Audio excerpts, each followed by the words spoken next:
Hello guys, yun yung gumagawa ako ng protein. Okay.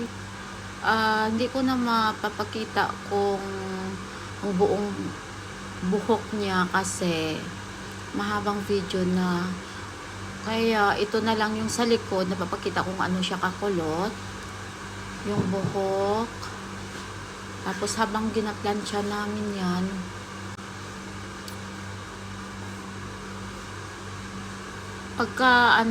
pagkatapos yan guys, ihuhugasan yung protein, hinuhugasan yan siya para makita agad yung result at ng buhok kung nagtuwid siya o hindi.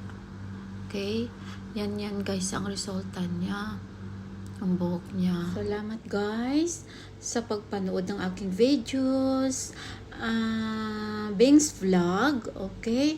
Yun na guys, okay? Yung buhok niya pala, ginupitan ko yung dulo konti kasi alam nyo, para maging healthy siya.